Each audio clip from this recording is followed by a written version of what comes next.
Hey y'all, welcome back to the ranch. I'm Jared Paul, and today is a glorious day because after finishing a 200-yard pile of mulch off after about 2 years of using on the tree farm, around the ranch and such, I had just started today to get my first load of another 200 yards of free, all-natural mulch. And let me just tell you real quick why it's so amazing. So it gets dropped off in 10-yard increments. Huge tree service truck drops it off, and they actually have to pay the equivalent of a landfill to dump this stuff. And that's why it's the incentive for them to give the free chips, because they're doing the tree work anyways. So they have to drive less mileage, better for the planet. Okay, they don't have to pay to dump it in a place that can't fit it. Even though it's biodegradable, I don't know that it's not being mixed with other waste as well. So me being able to repurpose it, that's another benefit.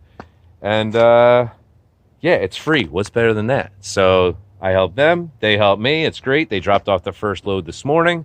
I actually have the phone number. If you want to contact me, direct message me on Instagram, I'll give it to you. If you're looking for free mulch in your area, this company is actually nationwide, all the way from Maine down to Texas. I'm not sure about the West Coast, but it can't hurt to call and try it out. So anyways, they basically will bring it until you say when. So I'll need at least 20 truckloads. It's glorious. I have it going up there around the front tree beds. I'm going to hope for about 3 truckloads there.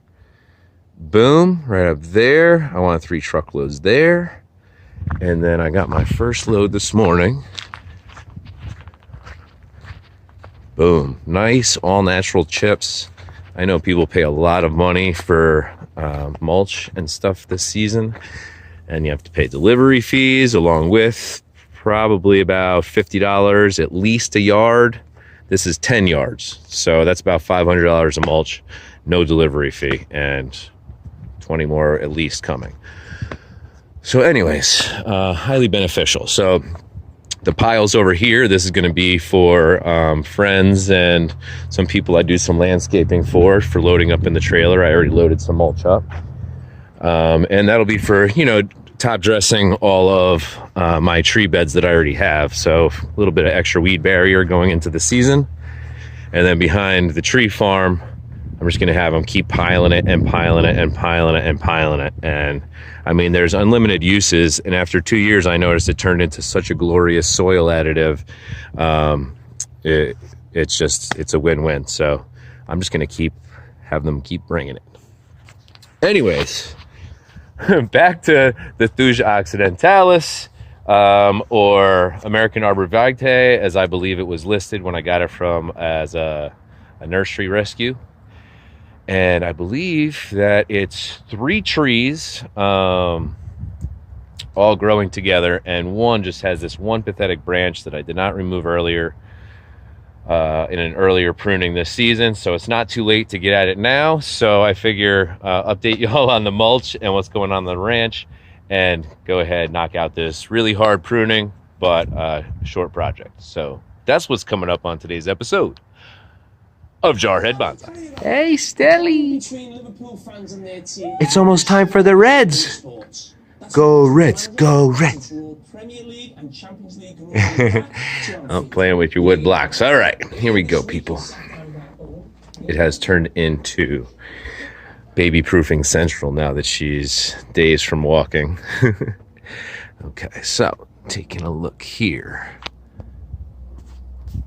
So I will zoom out in a second and show you, but this, good. It splits and it has a nice canopy.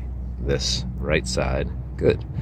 It splits and it has a nice canopy. And this one, I don't know why I didn't see it earlier. It's just this straight up little trunk and then one branch that's ugly as hell. And then it comes up and it's just that.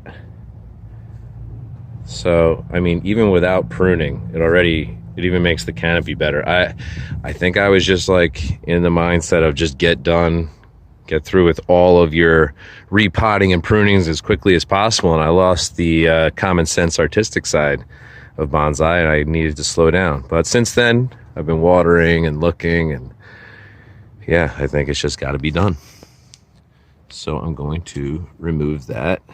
And then the canopy itself might be fine for this season, and maybe we'll shape it in another season. I know this pot has a huge crack in it, so yeah, it's there going down the whole side. So I don't want to mess with the pot and turn it around and find a different front or anything like that. So let's just get this removed. I don't have the perfect tool for it. I think maybe a Japanese pull saw would be perfect, which I want to get one. But for the precision, I'm going to use this, and it'll probably take multiple cuts because it's kind of a thick trunk. All right. Let's zoom out here. Prop you up, ski.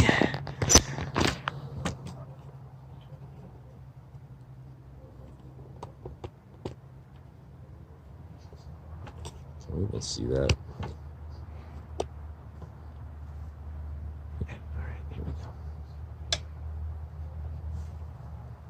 I don't have a head camera. It seems to be the thing. So when I just take this out of the way.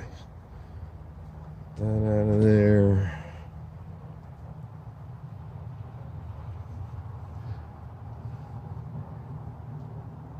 The little handsaw I have is just too wide to get in here. I don't have to be too careful since I'm taking the whole thing out. This little chunk.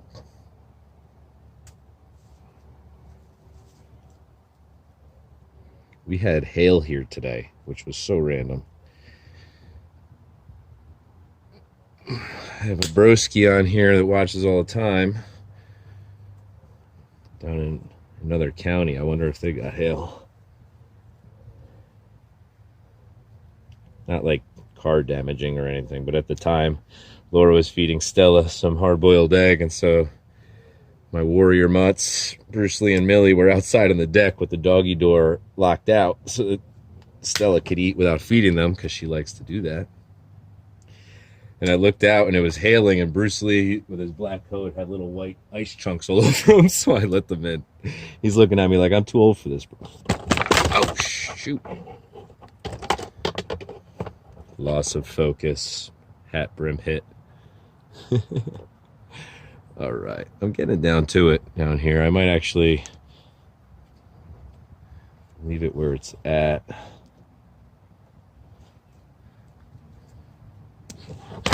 And see if, yeah, that is the sign that it's time to leave it where it's at.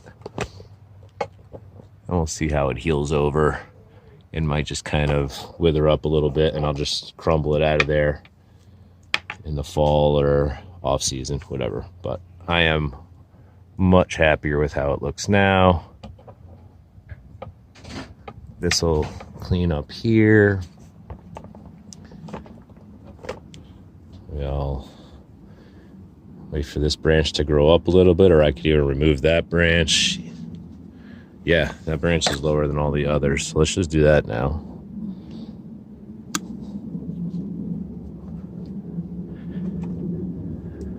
And I'm gonna leave these two. They're not too dominant. Kind of gives a little bit of,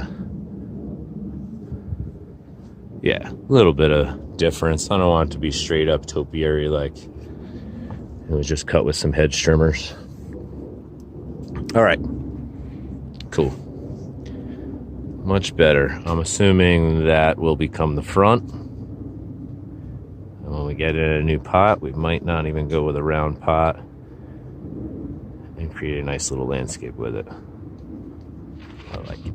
All right, y'all. So that's going to do it for today's episode of Jarhead Bonsai. I hope you enjoyed yourself. If you did, please hit that subscribe button. And if you missed yesterday's video on the Suburban Dory, getting this nice white quartz rock and a local Rose of Sharon I've been growing for a few years in my garden bed. Started for a roots over rock just in front of Stella's Porsche, little baby Stella. So thank you, Sue B. She's a good friend, one of my bro skies on here. And she suggested using the bark mulch to retain heat and moisture and basically protect those roots throughout the season. So I really appreciate that, Subi, especially going into summer. They would have cooked. Good on you. I really appreciate you. And I appreciate all the comments out there and all the help. And if you actually have questions that I can answer, I would be happy to do so. So I'm Jared Paul from My Family Yours. Cheers.